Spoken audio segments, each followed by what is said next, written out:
Hartlik goeiemôre, goeienaand en welkom by Straatwys. Ons lees in die Bybel van 'n oog vir 'n oog en 'n tand vir 'n tand.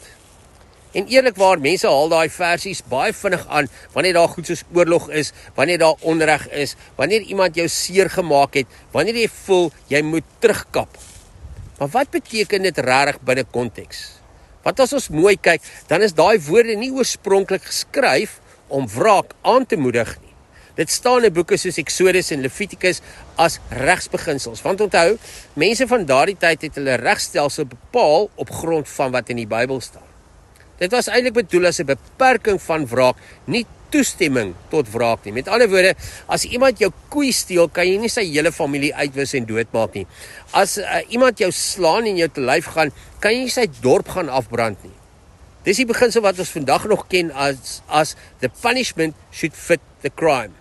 Dit was 'n nodige regsbeginsel, want die Bybel weet hoe my en jou koppe werk as mens. Wanneer ons seer kry, voel 'n oog vir 'n oog nooit vir ons genoeg nie. Ons wil 'n oog vir 'n oog hê plus rente. Ons wil hê jy moet regtig sien en voel in jou lyf wat jy my aangedoen het in 'n erge vorm. En hier kom die sielkunde in, want ons brein, spesifiek daai primitiewe deel, die amygdala, reageer op bedreiging met veg of vlug. Wanneer jy verneder word, of wanneer jy verraai word, of wanneer jy beroof word, dan sien jou brein dit as lewensgevaar. En gevaar moet uitgeskakel word, maak nie saak hoe nie, selfs in die oordrewe vorm van om iemand dood te maak. Dis hoekom wraak so bevredigend voel in daardie oomblik. Want dopamien skiet hier in jou stelsel en jy voel magtig en in beheer en jy voel jy herstel balans. Maar die probleem is wraak herstel selde balans. Dit eskaleer dit. Dink aan daardie ou western movies wat ons so graag kyk. Die held stap in en iemand het sy pa geskiet en nou gaan hy die hele dorp uitsorteer. En ons sit daar met 'n popcorn en dink, ja, dit voel reg, né?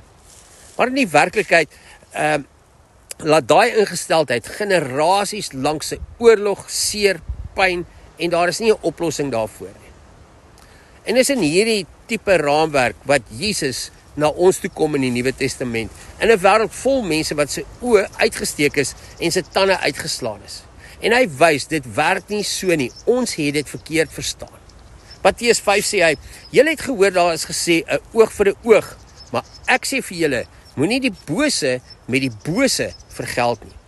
Luister mooi, hy kanselleer nie die geregtigheid uit nie, hy vat dit na 'n dieper vlak toe. Want hier is die ding, 'n oog vir 'n oog was nooit bedoel om geweld juist te beperk. Maar die koninkryk beginsel gaan verder, dit sê dit transformeer geweld. Dit sê vir jou, jy het 'n filter in jou. Jy kan daardie ketting breek en weer sien en anders kou. Selfs die oosterse wysheid verstaan hierdie dinamiek ook baie diep. In die boeddhistiese denke sê hulle, haat hou nie op deur haat nie. Haat hou op deur liefde. Dis nie swakheid nie, dis insig in hoe energie werk. Want as ek jou haat en jy haat my terug, bou ons 'n ketting oor en oor en oor en oor. Nou haat jy my bietjie meer, nou haat ek jou bietjie meer. En dit hou nooit op nie.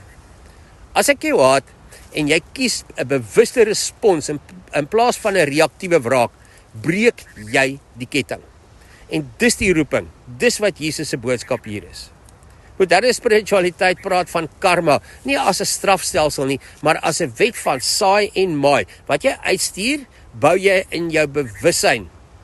Maar dit werk ook in alles so. Elke daad van wraak versterk jou identiteit as iemand wat moet terugveg, wat om veilig te kan voel. En hier raak dit bietjie persoonlik en straatwys. Want ons haal baie maklik verse soos daai uit die Bybel uit om ons eie motiewe te staaf. Vir elke agenda kan jy 'n teks kry. Jy kan elke oorlog regverdig. Jy kan elke egskeiding regverdig. Jy kan elke buiteegtelike verhouding selfs regverdig. Jy kan selfs jou bitterheid heilig maak. Maar die vraag is nie, kan ek 'n vers kry nie? Die vraag is, wat gebeur in my hart in daardie proses? Is ek besig om balans te probeer herstel? Of is ek besig om my eie ego te beskerm en my oerbrein te voed? Die ego hou van vergelding, die oerbrein ook. Dit sê, as ek jou kan terugkry, dan voel ek weer in beheer, dan voel ek veilig. Maar innerlike volwassenheid en geestelike intelligensie sê, ek gaan geregtigheid soek sonder om myself en my roeping en my Christendom te verloor.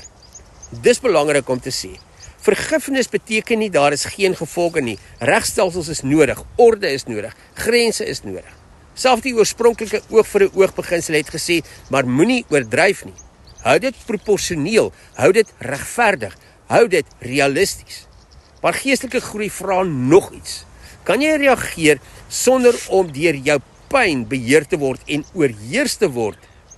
Sielkundige gesproke noem ons dit respons eerder as reaksie. Reaksie kom uit trauma, dis daardie veg of vlug scenario waar jy onmiddellik reageer. Respons kom uit 'n rustige bewusheid om te filter op grond van jou roeping en jou menswees. En dalk is dit die waarheidskyf van die Ou na die Nuwe Testament toe, van die beperking van geweld na verandering van jou hart. Want uiteindelik gaan dit nie oor hoe jy ander straf nie. Dit gaan oor wat jy in jouself kweek in die proses.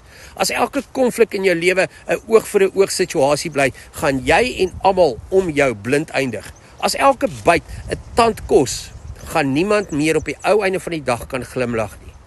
Die vraag is dus nie of geregtigheid nodig is nie. Die vraag is, kan jy geregtigheid soek sonder om jou siel in die proses te verloor?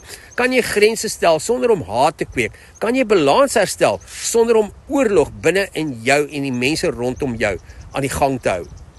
Dalk is ware geestelike volwassenheid en intelligensie nie om die vers reg te gebruik nie, maar om jou hart te gebruik. En dit, my vriend, is 'n baie moeiliker pad, maar dis 'n pad wat almal van ons op die ou einde van die dag gaan vrymaak. Ek hoop jy het 'n wonderlike dag en tot ons weer saam stap. Mooi loop.